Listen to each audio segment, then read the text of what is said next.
in Chicago's famous Hotel Sherman, we invite your family to join the millions of families from coast to coast and listen to America's favorite, Don McNeil and his Breakfast Club. And here is your Toastmaster, Don McNeil. Oh, good morning, Breakfast Clubbers. Good morning to you. We woke up bright and early. Hallelujah. This first call to breakfast is for all of you out there. America, wake the Breakfast Club is on the air. All right. Okay, all together now. Merry Christmas! Merry Christmas!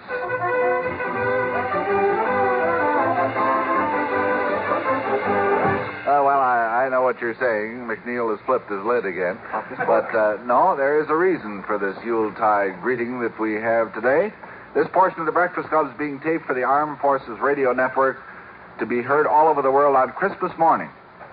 And, you see, they may record the whole show, actually, and then chop it down to a half hour. They like to do their Christmas chopping early. And actually, we know that it's only Friday, September 2nd. But when you stop to think of it, it's not bad celebrating Christmas now. The stores aren't as crowded, you know, and there's no waiting at the post office, and it gives you a chance to say thank you by sending notes for the gifts that you got last year, so you'll be on this year's list, you know. And Christmas music is good, too. It's too good to be heard only once a year, so you're going to hear a lot of it this morning. At 1 minute and a half past the hour.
Although this is Christmas morning when this program is being heard around the world on the Armed Forces Radio Network, as I mentioned, it's actually 4 months earlier as we taped the broadcast, so I'm going to do a little predicting. See how my predictions come out when Christmas morning is actually here and you hear this show. Last year, I said that the upcoming Rose Bowl game would be between Purdue and Oregon State, and you may recall it turned out to be Washington and Wisconsin.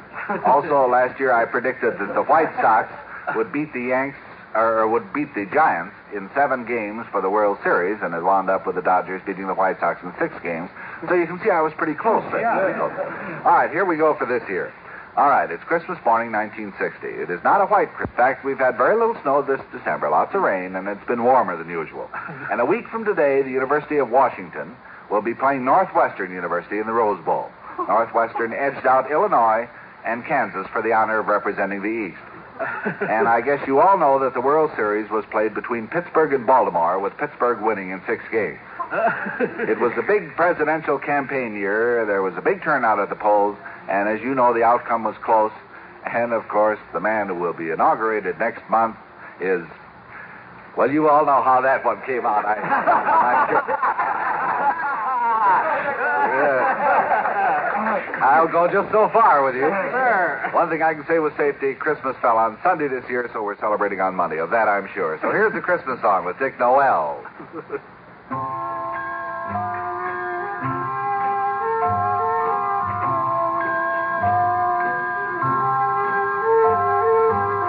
Chestnuts roasting on an open fire, Jack Frost nipping at your nose, Yuletide carols being sung by a choir, and folks dressed up like Eskimos. Everybody knows a turkey and some mistletoe help to make the season bright. Tiny tots with their eyes all aglow will find it hard to sleep tonight. They know that Santa's on his way. He's loaded lots of toys and goodies on his sleigh. And every mother's child is gonna spy to see if reindeer really know how to fly. And so I'm offering this simple phrase to kids from 1 to 92. Although it's been said many times, many ways, Merry Christmas to you. Merry Christmas, everybody.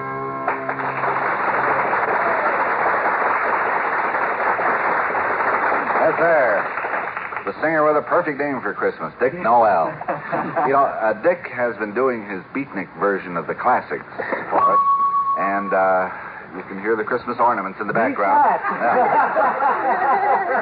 I remember one sent by our Cincinnati station, WLW, a couple of years back. It's called A Very Hip Night Before Christmas. Dick Noel. I got it. All right.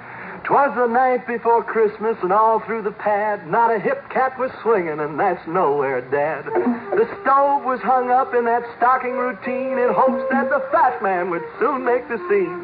Now the kids had all had it, so they hit their sacks, and me and the bride had begun to relax.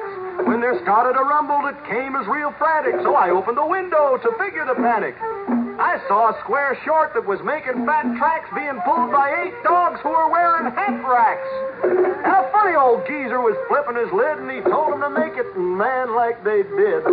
I couldn't help digging the scene on the roof as I stood there just waiting for Chubby to goof. They stood by the chimney in bunches and clusters till Tubby slid down, coming on like gangbusters. Now, his threads were the squarest, and I had to chuckle. In front, not in back, was his Ivy League buckle. That mop on his chin hit his butted nose, man. He looked like a baller. Like he was the squarest, the most cares when he left all that loot. He laid the jazz on me and fled from the gig, wailing, "Have a cool Yule," and man, later, like, dig.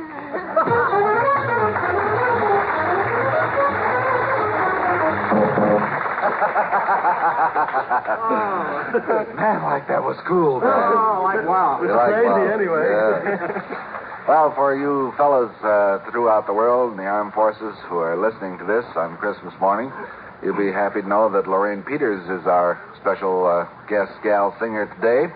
And you ought to appreciate this, having been at some of these service camps throughout the world, Lorraine. Yes, when I was with the band, we made a tour. That was Ray McKinley. Ray McKinley and the Glenn Miller Band. We toured over there in France and Germany and England and Morocco and Tripoli. And we played the Army Air Force bases. Well, you have an idea now how the boys might be clustered around the radios listening, huh? Oh, yes. Just to hear, something from home means so much. Well, how about you doing Rudolph the Red-Nosed Reindeer for him? All right, Lorraine Peters.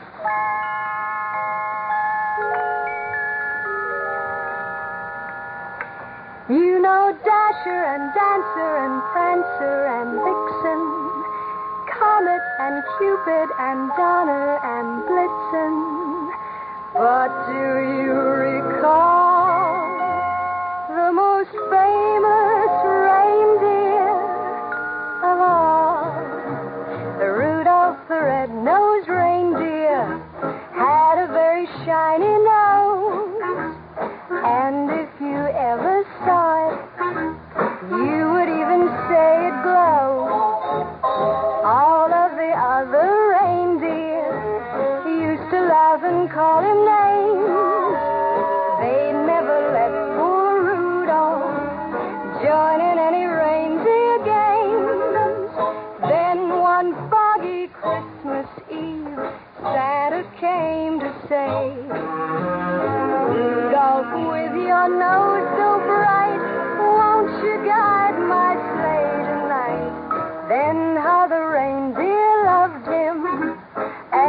shouted out with glee, Rudolph the red-nosed reindeer, you'll go down in history.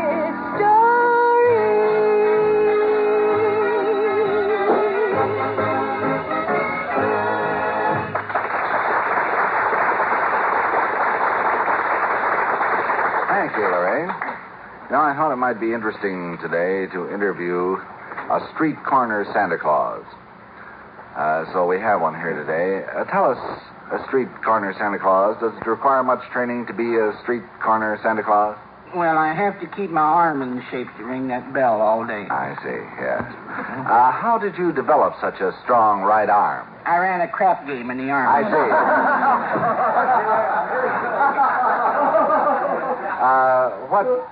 What made you give it up? Well, one day I made 7 the hard way.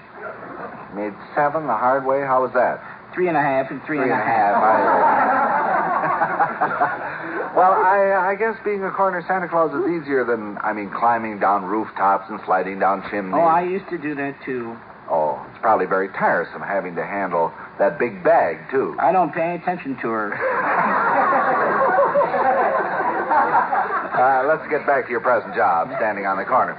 Ringing that little bell, keeping the pot boiling. Well, that's why I'm quitting this year. The other day I was standing on the corner ringing my bell, and a little boy gave me a hot foot. Oh, how awful. What happened? My pants caught on fire.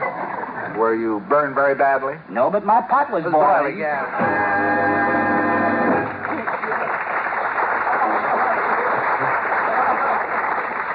Well, that was appreciated by the Summer School of Catholic Action folks who were meeting here. I doubt it. Well, at least the veterans of 334th Engineers who are having a reunion today in the studio didn't seem to mind it here at the Sherman Hotel. Or the housewives or students or pharmacists or teachers or salesmen or bankers or pilots and last-minute vacationers who are with us today. You stick around because I wouldn't be surprised when Aunt Fanny would drop in for a visit with all you boys throughout the world. And that'll happen in just a few minutes. Right now it's 13 past the hour.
Breakfast Club is coming to you from the College Inn Porterhouse of the Hotel Sherman in Chicago. It's second call's breakfast, a happy how to do. We wish a happy, cheery day to you and you and you.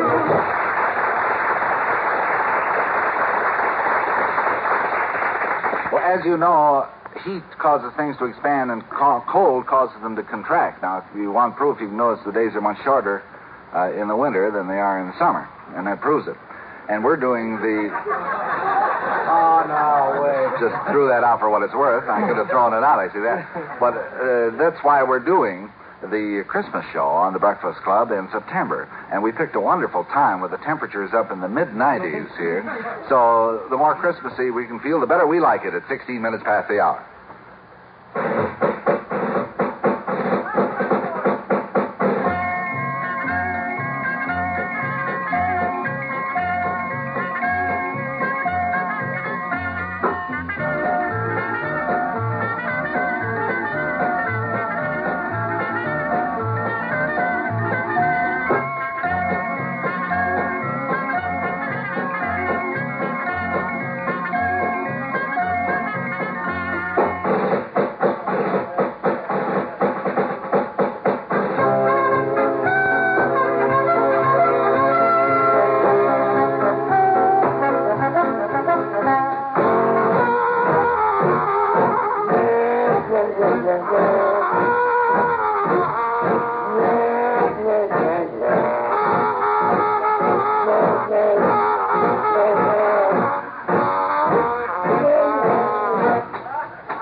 Christmas songs may come and Christmas songs may go, but the old favorites will live on together forever, that's for sure.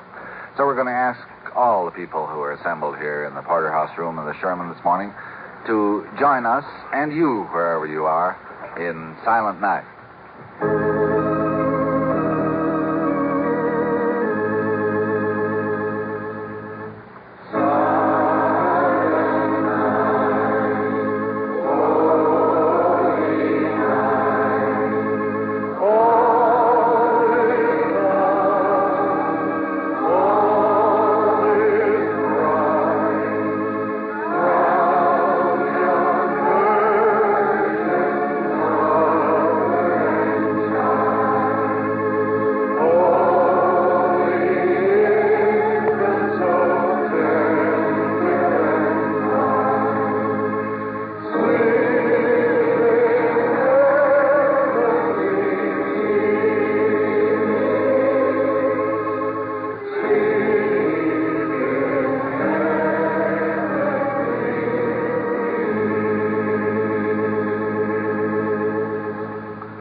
And now our moment of silent prayer, each in his own words, each in his own way, for a world united in peace. Let us bow our heads and pray.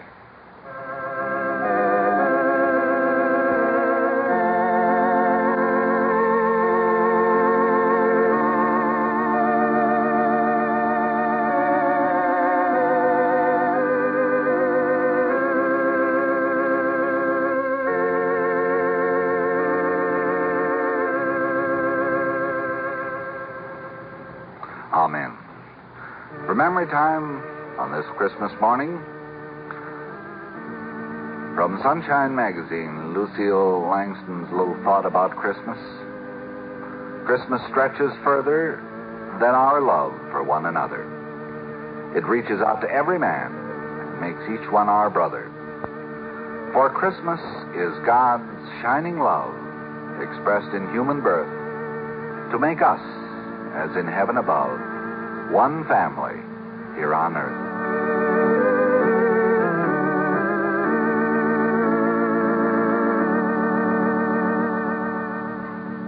And so for our family, including you boys, you and your own families at home can listen to this at the same time and enjoy it.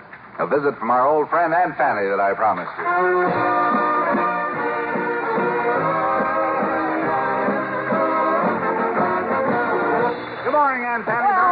Happy Hollyberry to you. Your calendar's kind of slipped the cog again, ain't it? Yes, but not for those boys. Christmas in September. Yeah. That's all right with me. I say if you can't get ahead of the Russians one way, do it another. They invented the calendar, I'm kind of sorry, though, that you've done this. Oh? Because now and then he'll start asking me, what are you going to get me for Christmas? And she'll finally get on it so bad that I'll say, none of your blame business. Yes. And if you wasn't such a good friend, I wouldn't tell you that much. But I don't care. You know what Ed wants? What? He wants one of them little bitty, tiny foreign cars. For Christmas? Yes. Does that's what he'd like to have, yes. He loves them. I can't stand them. Can't you? Well, no, Jing, it's like getting into a vest to get into the things, you know. Yeah. You're just all cramped up there. But you can get twice as many in a traffic jam, I guess. So Yes, there you you go. can. Lots of them. Nettie would like to have a tape recorder. Oh. Yes, because she's getting to where she hears everything, and she can't remember it. Oh. So she'd like to put it down. She goes to beauty shop twice a week. She's a great one to get beauty treatments, you know. She likes to take Yeah, she gets a face full of mud and an ear full of dirt at the same time. She wants her tape Oh, recorder. she's such a good woman. Yes. No, I don't like to talk about her, you know. She's always trying to make you feel at home, you know, when you come to her house. Which is kind of crazy, because if you wanted to feel at home, you'd have stayed there. Well, sure, in the first place, yeah. Does it make sense? Yes. And she's always talking about health foods, brain foods, you know, and all Yes. that kind of stuff. Fish, you know, she says it's a great brain food. I've heard that. Have you heard that? Mm-hmm. I don't think it holds up. Don't you? No, I've knew people to eat fish all day Friday and then go out the next day and do the silliest things in the whole world. Is that so? It's like people, though, I guess, that sows wild oats all week and then goes to church on Sunday and hopes for a crop failure. I don't know. Anyway, well, doesn't make any difference. No. But now, do I get this straight? They don't hear this here wonderful, great big show of yours until Christmas morning?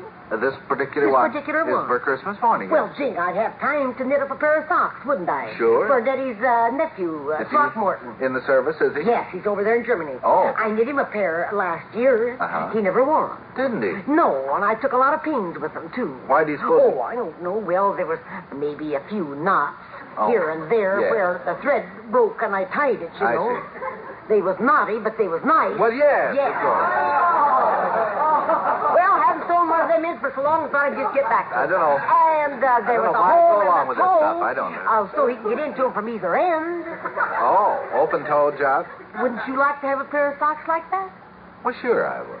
Fella ought to be pretty bleem grateful to get a wonderful hand-knit job like that. I would love a pair of socks. Well, to heck with him, I'll knit them for you. Oh, no, don't bother. Don't bother.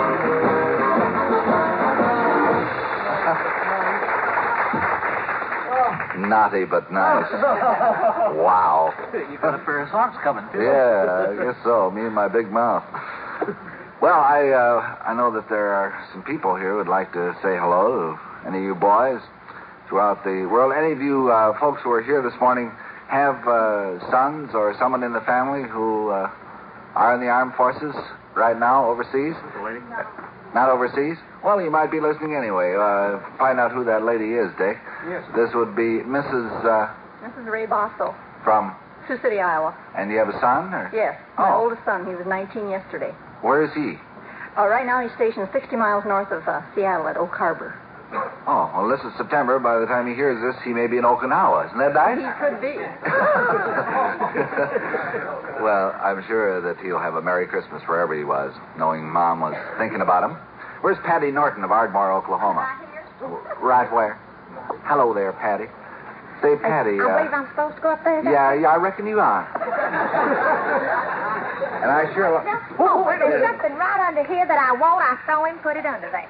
Sam, where'd you put that gun? I'm not going to tell, because I get it later. Yeah, Sam keeps hiding these things all the time. Patty, it's good to talk to you. Thank you. You have any friends in the service? Yes, I have a daughter. Good. What's she? What branch?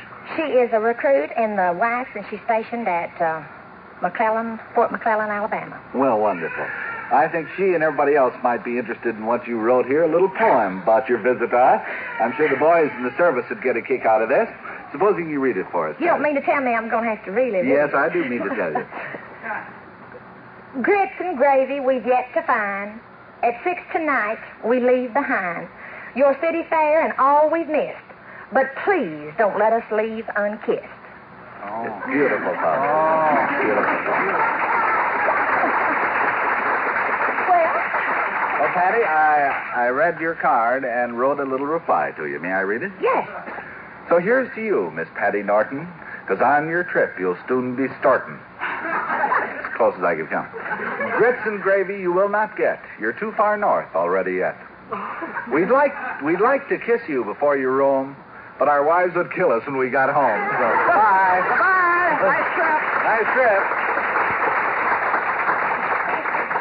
Well, speaking of the North and the South, where's Claudia McDowell, it looks like to me, from Shreveport, Louisiana? Oh, that's a friend of the lady I just talked to, I guess.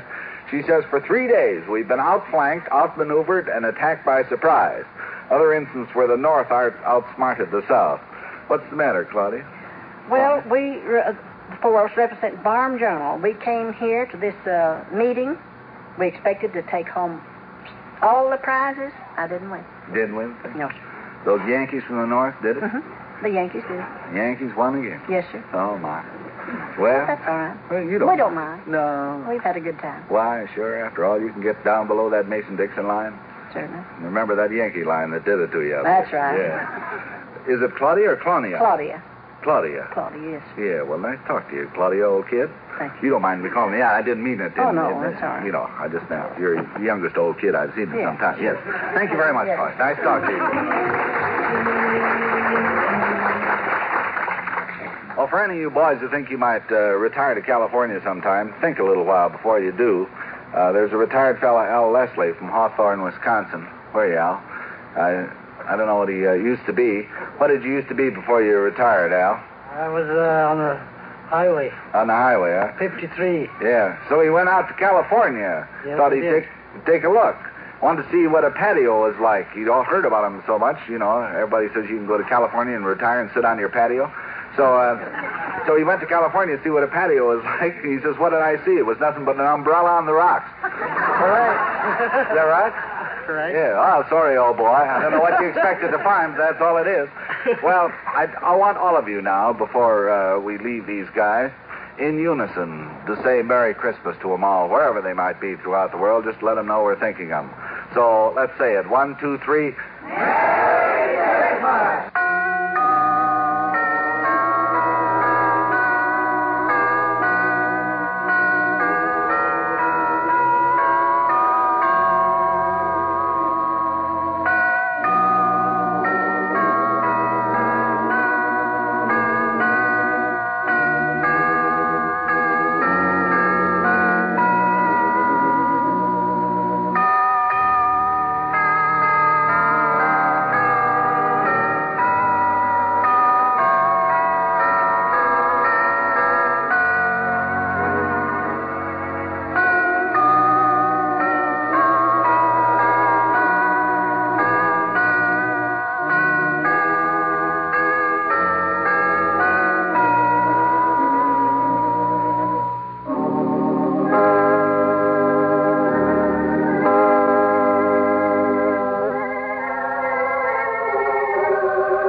This has been a special Christmas holiday presentation of the United States Armed Forces Radio and Television Service.